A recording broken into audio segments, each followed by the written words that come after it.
listening to the AfterBuzz TV network. Now, the largest new media platform on the web and your #1 source for after-show entertainment. Very good, Keith. Johnson. From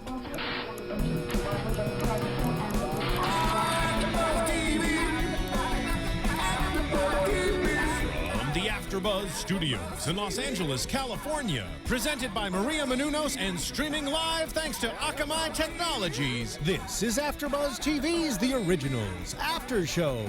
We'll break down tonight's episode and get you all the latest news and gossip. And now, another post-game wrap-up show for your favorite TV show. It's AfterBuzz TV's The Originals After Show. We don't have a song. No song. Dancing to no music. That's okay. Welcome everybody back to AfterBuzz TV for our Originals After Show. It is episode 16 titled Farewell to Storyville. This was a sad one, and we don't even really know what to do with ourselves at the moment. Yeah, I mean, we just got a bomb dropped on us, man. We did it, and we're alone. It's just the two of us. I know. Jesse couldn't come, neither could Amy, but I am your host, Paige Sullivan, joined by the lovely Roxy Striar. Hello, happy to be here. At least it is the two of us. If I was Yes. watching this by myself, I'd probably be in a corner crying somewhere, so thank you for being here. Oh, of course. Yeah, could you imagine watching this at home, like, alone, and being like, wait, what? Like, what what's is happening? going on? And there's just like all this news right now about Claire Holt leaving the show and just kind of how this episode dropped this bomb that I didn't see coming at all. I'm feeling very blindsided, to say the least. I know that we'll get to how she does make her farewell to Storyville, but I don't know, going into last week, we were talking about, wow, this is going to be an epic battle, and they're locked in this one place, and how is it going to turn out? And I never would have guessed that this is how it turned out. And it wasn't even an epic battle, really. I mean, it was more of just like talking and pretending there was going to be like We're getting more of the throwdown. flashbacks. This past 3 episode has been flashback heavy, which I don't hate, but I'm kind of hoping as we go into next week that stops, because I feel like we've moved past what we needed to know. Well, at this point, I'm wondering what more they could really show us when they're not trying to show how. I think essentially what they're trying to do is get us a little more on Team Klaus, not than the other siblings' teams, but than people are or have been in the past, and get people just to feel and know that these characters are broken. They said it a million times tonight.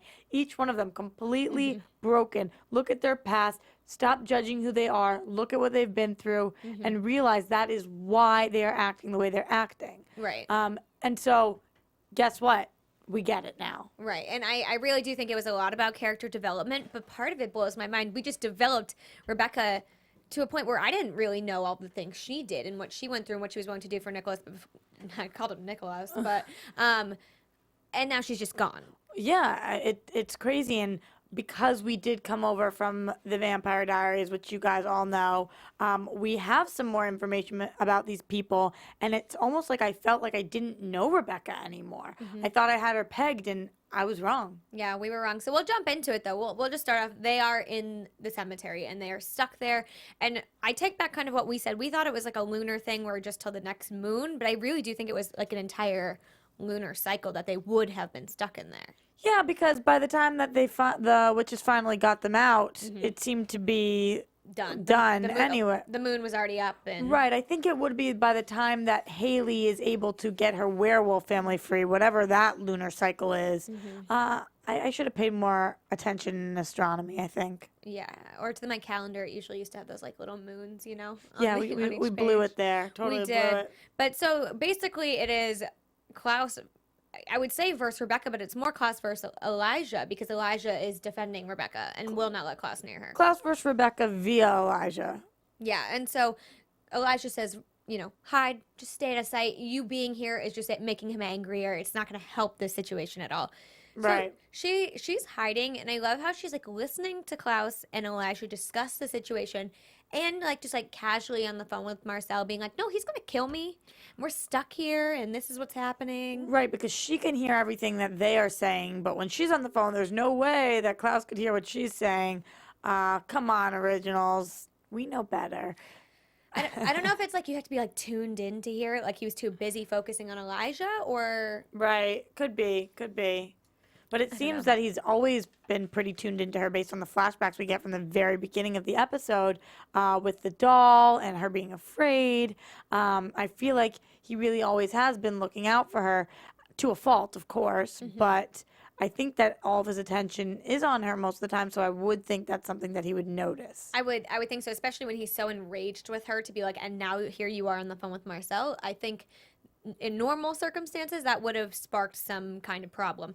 But I did really like, I don't think we've really thrown it back that far to a flashback where they were really like children. And we got to see them interact with one another. Yeah, it was strange because usually they'll say 1919 or whatever. They'll give us the year, but we didn't need the year because we saw that they were kids. You know, they didn't look the way that they look now. So it's not like once they turned. No. Which was vastly different than what we've seen. Like you said, I just wanted to squeeze the hell out of that little boy's cheeks. Oh, I so mean, cute. he was adorable. Their relationship was endearing, and it did make me think about, wow, like I can't even imagine. I feel a certain way about my siblings, and you know, it mostly love, but of course it's love hate. Everybody with their siblings all the time. It's up, it's down. And if I tacked on another 1,000 years, how I would feel, I mean, you got to feel betrayed at some point, and you have to feel completely shocked and happy at other point, you know? So I'm glad we got that bit of history. I agree, and I think the difference is these people have been stuck with each other. I mean, at least with our siblings, like I live across the country from mine, Right. and we still have issues getting along sometimes. Like Thanksgiving dinner is not quiet in Oh. my house. Certainly not. So, I mean, it's interesting to see the dynamic prior to becoming vampires, because I feel like most of the hurt in the pain that they have inside of them stems from when they were growing up, not from after they became vampires. Well, it depends what you mean by growing up. Yes, when they were that age, but also when we see they look about the same age when the actual actors that are playing them now are playing them in the flashbacks. Right. And we see Rebekah about to actually Kill her father. and I'm sure we'll talk about We will that. get, yeah. But I'm just saying that even that age, that, you know, we don't really know what year that is. We don't know how old they are then. No. But that age and on, yeah, I think scary. all the way up until basically they became vampires is what has stuck with them. And like she said at the end, which I really like, she's like, we are all broken. Like, we are cursed. This is our life. This is who we are. Always and forever. Always and And then we forever. get the real meaning behind always and forever. And that's what it is, that they're... It's sad, but these flashbacks, I like them. It just shows us the dynamic between all of them, and really shows that Rebekah has had her brother's back. And I think it's easy to forget. People were saying, oh, you know, Rebekah betrayed him, Rebekah did this. But at other points in her life, she was willing to risk it all to protect him. And in a home with, this was domestic abuse. I mean, their dad was abusing their brother because he was a bastard. And I think people forget that just being around abuse and witnessing abuse is enough to scar these people as well. Right, it is absolutely traumatic, and I'm not trying to downplay that at all, but when Rebekah and Elijah sit there and they say, you forget that we have been through the ringer as well, it is a little different. And I'm sure Klaus can't help but feel, I understand that you guys have been through a traumatic experience because of what you saw, but you guys have no idea what I've actually felt and Right. been through. And I can only guess that he would feel some sort of resentment towards them because they weren't the ones that were actually enduring the physical pain. No, I'm sure, and I don't mean to say that their pain is similar or even equal, but I do think he forgets that they experienced there. anything at all. I think Absolutely. he acts as though they came out unscathed, and they didn't. Absolutely. And the reason that they are actually enduring the most pain is because of who he ended up being, who Klaus ended up being. Because what happened was Michael took away Rebekah's brother from her by turning Klaus into some would call monster. Right. And that's the biggest loss that she's faced. And that's, again, it's hard to compare apples and oranges, but that's almost as painful, or maybe more painful, however you look at it, as the physical pain he's gone through, you know? Right. Like she's losing her brother, and Elijah is losing their brother. This guy that they grew up with, who was loving and protective and wanted to shelter them and take care of them is slowly being ripped from them based on something that's completely out of their hands. And Klaus, at the end, when he becomes a little bit softened to everything that happened, he says, he ruined me, and I wonder who ruined him. And that's very telling. That was crazy to me, and I think that's foreshadowing. There must be something more there. He says, you said we have a father who ruined us. Did he have a father who ruined him? Mm-hmm. Now, I can't, fans, this is where you guys come into play. Don't get mad at me. Do we know the grandfather? Do we know the history there?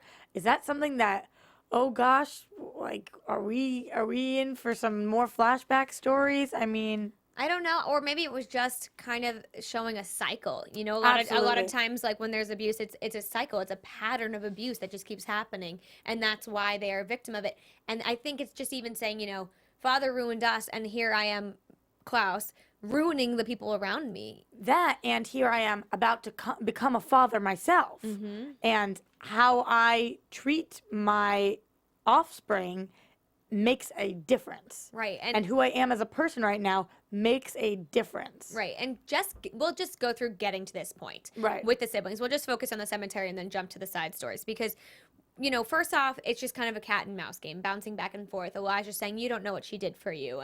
And she stuck up for you. And then really, Rebekah just says, I'm just going to stand here and plead my case. And they literally hold it looks like a trial. It's unbelievable how much more rational Elijah is than his two siblings, though. Even Rebekah, who people sometimes, they stand up for her and say she is level-headed, even here, I think she completely handled the situation as poorly as possible, fed into everything that Klaus wanted her to. And finally, the real moment we see of her is when she admits for the first time, I wanted you dead. I might have. I might have.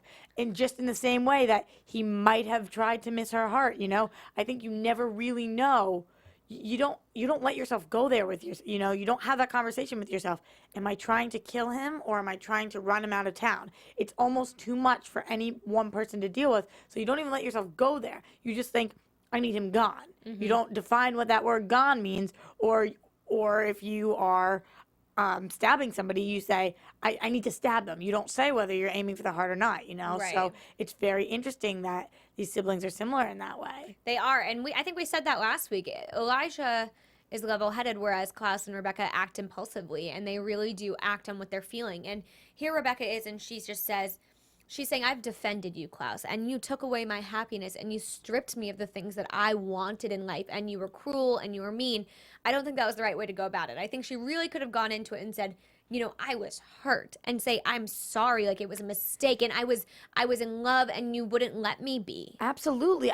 What I hated about it was Rebekah kept saying, you did this. It's your fault. It's your fault. And I wanted to say, and she kept saying, you won't take any of the blame. And I was thinking, Rebekah, you won't take any of the blame. You did this. I'm not saying that you didn't have reason. I'm not saying you weren't upset. I'm not saying that Klaus is completely in the right, but you physically made the call. Like you did this. So own up to that. Say, listen, I did this. That was wrong. Here's why I did it. Right. And she even says, you bringing Michael here was the lesser of two evils. Like you were worse than Michael was. And she's not the only person to say that. I mean, Elijah tonight says you look like father. Yeah, and you're turning into you are him. Yeah, you look like our father. What a horrible thing that is to say. I can't even believe that Klaus still calls Michael his father. And because he's still holding on to what he wishes he had. Like, I know. Klaus is just this little broken soul who's constantly trying to prove himself. It's like if you ever are dealing with somebody and you're so angry with them and you're so upset and you can't see clearly, and then you step back for 1 second and you just simply remind yourself, they're a broken person. Mm-hmm. They are a broken person. I'm not dealing with somebody who's live in the same mindset I am. They're completely broken. So you have to put the pieces together and lay the story out as if you would for somebody who was broken. Or even like a child. I feel like it's the way you have to say it to a child. Like, this is what happened. This is how it works. Like, you have to explain it. But Rebekah can't seem to do that because she's just as broken.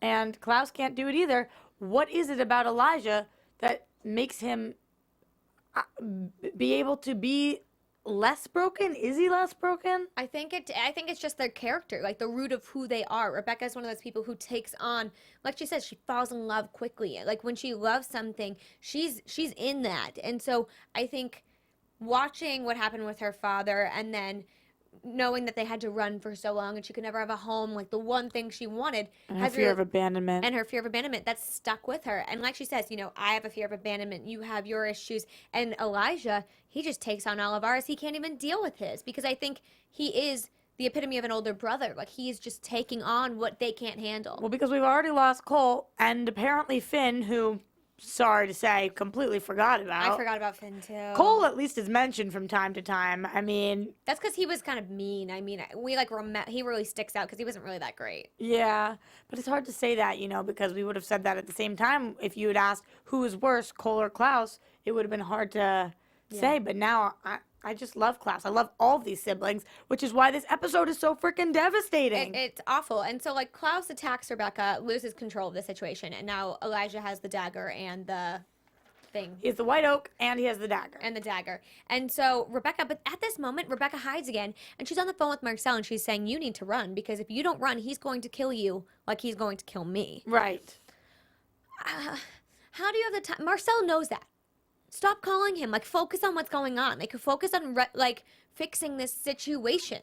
Based on where the end of the episode left us, I'm very frustrated that we spent so much time on Marcel and Rebekah's relationship, and she was still looking out for him every step of the way. Not that he wasn't looking out for her, but when are they going to ever look at each other and say, I choose you above all else? Ever? Because it seems like if there was going to be a time, it would have been tonight. No, it would have already happened. I don't even foresee them being anything ever again. If she comes back, if she doesn't come back, I think that's the end of that story. Really? I think it has to be. And it just through everything that happened, how epic this all was. I mean, Elijah's there pleading, her case. Mm-hmm. She's trying to help Marcel, and Klaus is just trying to show that he feels so betrayed.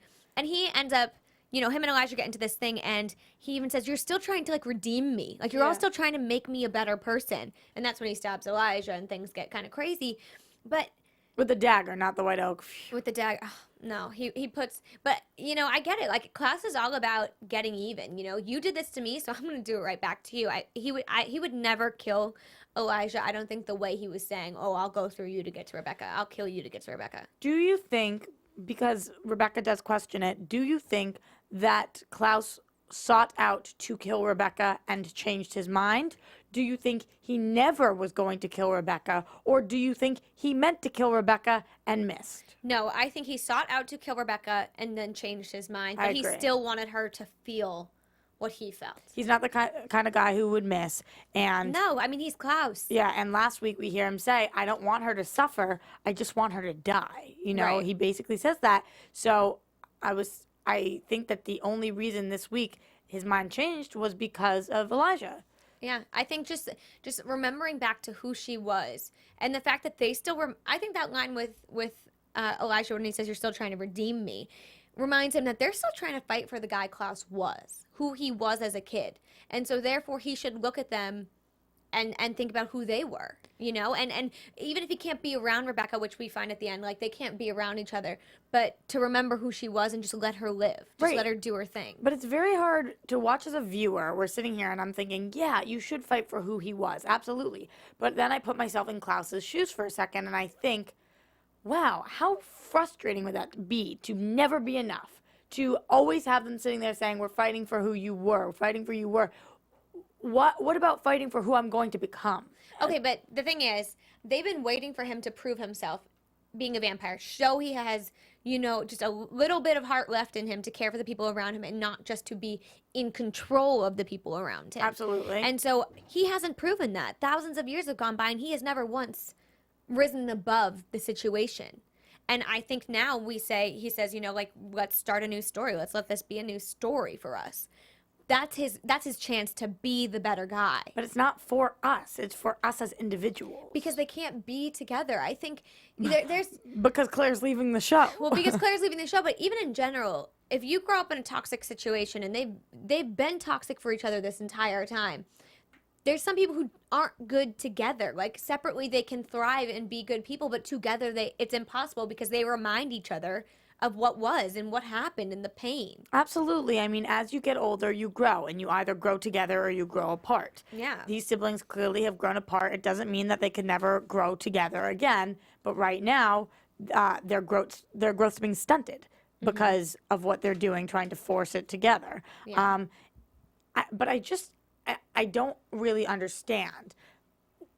I'm not knowledgeable enough on the subject matter yet. I don't think anybody is to know whether this was the storyline they had planned, so Claire is leaving the show, or whether Claire is leaving the show, This is what's this is what's happening. I don't know. In every article I've read, if you guys know anything different, let us know. But every article I've read hasn't really said why.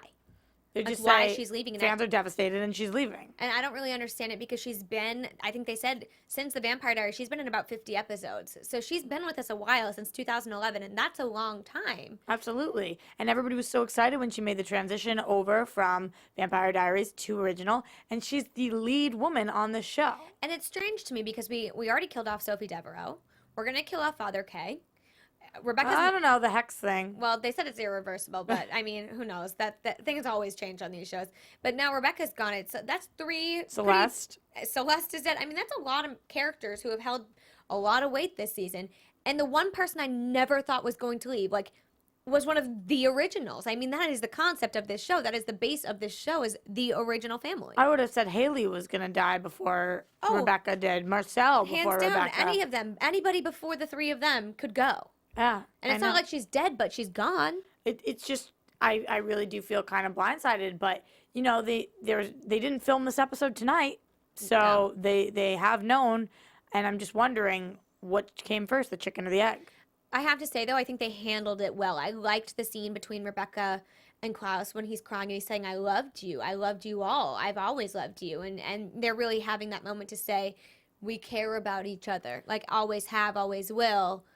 It was just a nice, if she has to leave, I think this is the goodbye we needed for her. Didn't you think it was insane, though? I'm not saying that they should have, but that they didn't hug. There was no embrace. Not even with, even with Haley, I thought there'd be something, but Rebekah is so, I don't know, closed off in a way. It's not even proud, but I know what you mean. Yeah, it's so hard to explain because even with Elijah, it's just like, oh, I came to collect my things before I go. And it was just like a kiss on the cheek and a walk, we don't know how long this will be for. What's going through her head right now, though? I think all she's thinking is, freedom.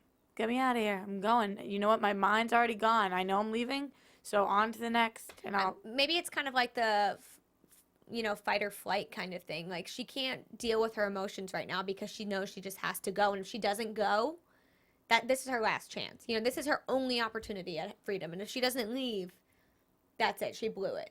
And so maybe there's no time to say goodbye to them all the way she maybe would have. I know. I just can't believe, not that I don't love Marcel. I am happy he's staying on the show, but I just can't believe we've invested so much in him and he didn't go with her. And she was so understanding. She said, I know you love this city. And she goes, I don't like to share. But I thought he was just getting in the car with her. They were already on their way out of the city. I honestly think that because of that, in the show, it means that Claire's leaving the show and that it's not a Rebekah thing. And I don't think it would have been a Rebekah thing. I don't know why Claire's leaving.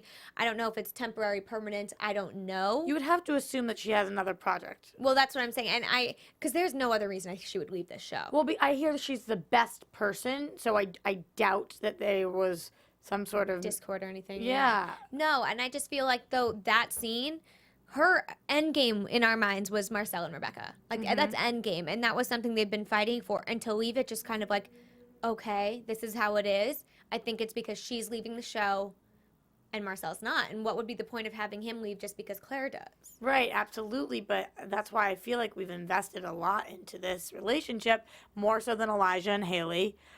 Obviously not as much as Klaus and Caroline, but Caroline's not on the show right now. Not yet. But more so than Klaus and Cammie for sure. Oh, yeah, no. And so I just feel like, yeah, I'm feeling a little gypped. That was how it really was. It was like, well, okay.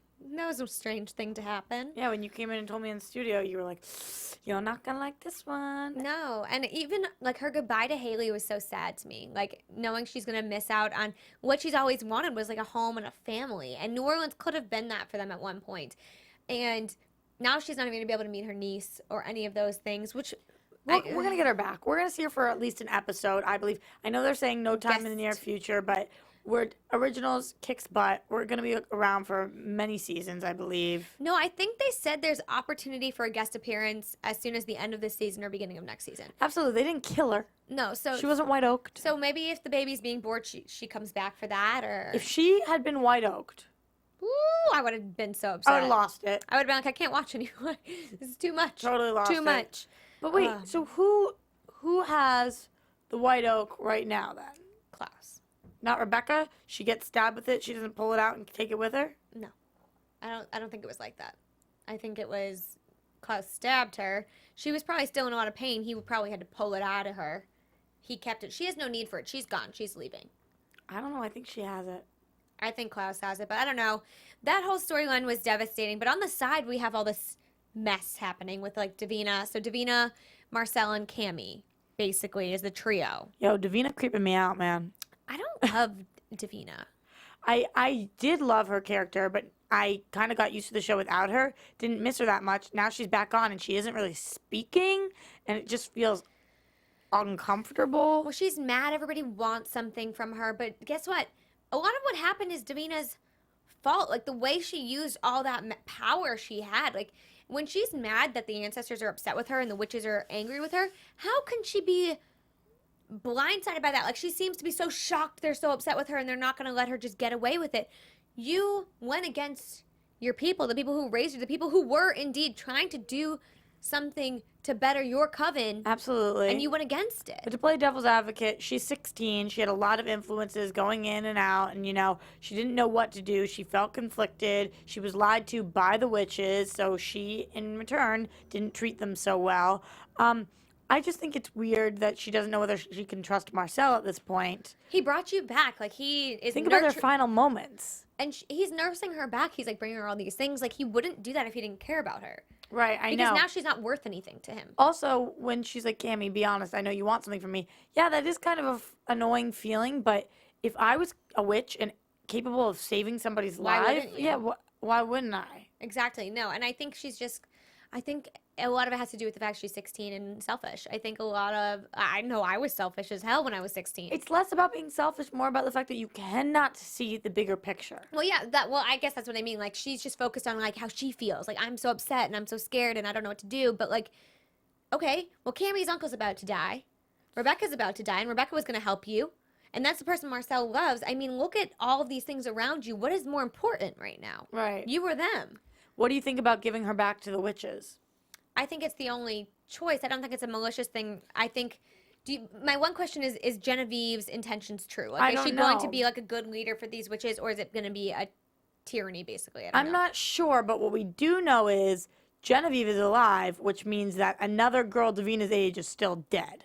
That's what I was thinking about. Do you think, little Devereaux, I'm blanking on her name. Sophie? Monique Devereaux, and the girl, we don't know her name, who came back, and Davina, can they rise up against Genevieve? Because to get their fourth friend back? Yeah, because she's taking the place of somebody who they lost. Absolutely. I'm not sure, but what I do know is that since Marcel gave Davina over to Genevieve, if Genevieve ends up being a cruel leader, Davina's never going to forgive Marcel. She's going to hold that against him and say that it was his master plan all along, and he never cared, and da-da-da-da.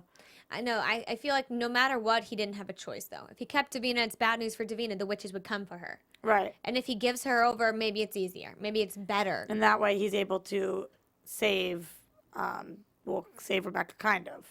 And maybe even Genevieve will see the bigger picture that Davina was kind of... It wasn't her fault she was in that place. If Marcel hadn't shown up and stolen her away from the harvest, she would have been killed, and the harvest would have been completed, and everything would have gone as planned. She would have been scared. She would have been terrified in the moment, but things would have gone well.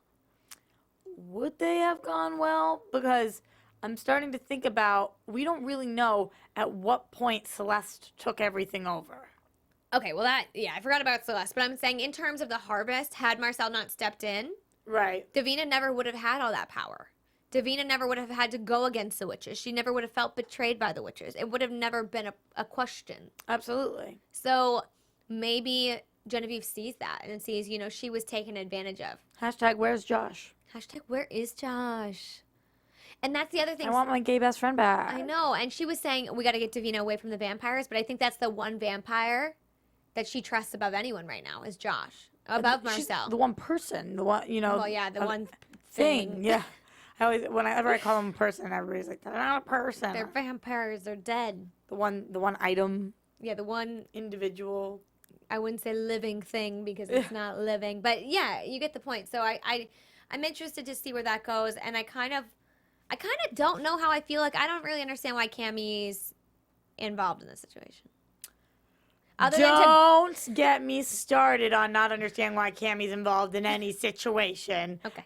You saw them hug, and I said, do they even know each other? And I said, yes, they do. Yeah. They're friends. They are friends, remember? They were working together. I'm just like, Cammie who? Yeah, I know. Cammie what? I know. It's just, Cammie don't care? I don't really care. And even if Father K goes like that, I'll be sad for him because I feel like he's an innocent party in some ways, but like. I wouldn't really mind considering he was. This is coming from me, and I understand what my voice sounds like, guys, but like he was nasal McNasal tonight. Oh, yeah. It sounded like he was sick. And she was like, is that the hex? Yeah. The hex gives him a stuffy nose. I don't know. It was kind of weird, and I'm like, he's already a goner. Yeah, no, well, we think he is. Genevieve says we can't reverse it. I so. think they'll find a way. Otherwise, they wouldn't. Otherwise, he'd already be dead. That's true. And he wasn't acting super crazy this episode, which he would normally be doing once the hex had been in him long enough. But so basically, other than that, we didn't get much of Haley's story. We don't really know where this is going with Davina. But I'd like to see Haley, and she's just waiting for her family to come back and have the curse reversed. How long until we are at the lunar? 2 episodes, I think. Okay. I don't think it'll happen next week, but I think it'll happen after that. Because I think... I trust you. Oh, thank you. I'm a writer, so... No. Are you, Julie? I am. Secretly, I'm Julie. But I only think that because of how things ended this episode... Klaus telling Marcel he has to get out. He's not going to kill Marcel, which shows a lot of improvement from who Klaus is. I completely forgot about the end of the episode. Yeah. So Marcel goes head to head with Klaus. He's willing to die. He's like, whatever. Like, take me in front of my people if you're going to do it. Klaus just walks right away. Did Klaus do that hoping that Elijah was going to step up? No way, right? No way. I think it was honestly just him saying, like, the thing that mattered to him was Rebekah. Like, Marcel, yeah, he cared about Marcel, but... that's not as important to him as what just went down. So there's no need to deal with it. But why does Elijah do what he does here? Because I think now Elijah is really focusing on, like they said, he's always been focused on everybody else. Now Rebekah's gone. That's one less thing. And Klaus has taken a huge step from who he was. And he's starting this new story. I think this is Elijah's way of showing who he is, what he wants. They're going to have this house, which is their house. And they're going to have their city. Yeah, I think it's that, but I think primarily it's thank you for not killing our sister after I was down, So you think he did it for Klaus? I think he did it as this is where I stand. Look where I stand. I'm Team Klaus. Okay. And so where do we think that's going to go, though? I mean... I don't know. I think it's an interesting thing to have the two of them ruling the city. We know that Marcel's not welcome anymore, but we know Marcel is staying, so there's definitely going to be drama there. Yeah. And I haven't even begun to think about what this werewolf becoming people thing is going to do. I couldn't even get that far. Couldn't get that far. Because now we're going to have the queen and king of the werewolves Yeah. versus the queen, the queen. I know. The kings of the vampires. Yeah, I know. I can't believe she's gone. And so, I mean, we don't really have any And news the and witches- gossip, but other than that, Claire is leaving the show, and as we find out more, I mean, I think that'll be a little bit more... When we get more information, we'll know more about why she's gone. It's not even is leaving. Has left. Has left, is Now, gone. as of this point, if you are listening to the podcast, Claire has left the show. She has left She's the left building. the building. Yeah. So, as sad as we are about that, we will hop into our predictions about what's going to happen without her. Okay. So, I think... And now, your AfterBuzz Ooh, TV. we can do this now. We can do started our little spooky wooky. I don't have any serious predictions other than what we really saw in the preview was that it's just going to be mass chaos between the witches, the vampires, and eventually the werewolves. I think this is when we find out where everybody stands. Like, who's good and who's bad. Like, what are their intentions? What does Genevieve want? I wonder, though, so we are having this big party. Oh, yes. And it's kind of reminding me a little bit of 1919. Is this a unification party? I would love that. I doubt it, but how cool would that be if they're leading us in the direction right now. We think we're going to war. How cool would it be if just for a little bit at least, this was the unification? Well, because Elijah's saying, vampires are attacking like civilians or just attacking regular people. The witches are coming after us. It's this whole thing.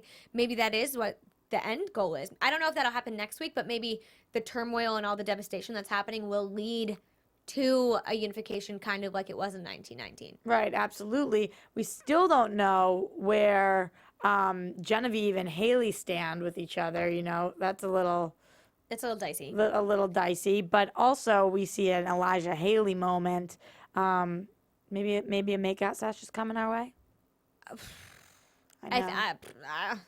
I don't know how that would happen. I have to say that storyline has been gone for so long because of all this other drama. Like, she's is just it too even skinny to be pregnant, man. I say that every episode. I'm like, she's too skinny to be a pregnant woman. I mean, I know she's not really pregnant in real life, but like way too skinny. I'm like, your jawline is perfect. Your legs Tiny. I mean, everything about her. She looks great.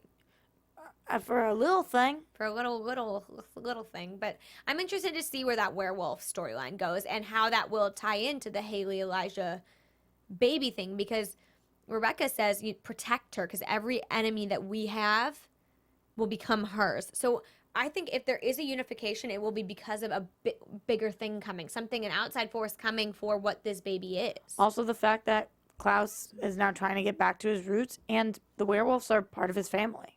Yeah, which I keep forgetting. Like they're his pack. Yeah. That's like who he came from. They came from him. Yep. So it's just this big mess. That I'm just sad about cluster F. Yeah. I'm sad about it. I am sad about losing her, but I am very excited about the possibilities that can come from this. And yeah, and hopefully she comes back. I mean, even if it is just for guest appearances, it'll be nice to have her. It'll make it all the more special. At least she's not dead, right? That's what I'm saying. If they white oaked her, then I was white oaking the show. Well, guys, let us know what you guys think on iTunes and YouTube. Comment, rate, tell a friend about it, and also keep the conversation going on Twitter or Instagram. You can tweet myself at Paige Sullivan. And you can find me at Roxy Striar. Until next time, bye. From executive producers Maria Menounos, Kevin Undergaro, Phil Svitek, and the entire AfterBuzz TV staff, we would like to thank you for listening to the AfterBuzz TV network. To watch or listen to other after shows and post comments or questions, be sure to visit AfterBuzzTV.com. I'm Sir Richard Wentworth, and this has been a presentation of AfterBuzz TV. Buzz you later. Yeah. The views expressed herein are those of the hosts only and do not necessarily reflect the views of AfterBuzz TV or its owners or principals. Thank you for watching AfterBuzz TV on YouTube. For more of your favorite after shows and interviews, subscribe to our channel here, and be sure to share your opinion on the episode in the comment section below here. We'd love to see what you guys are buzzing about. Thanks again. Buzz you later.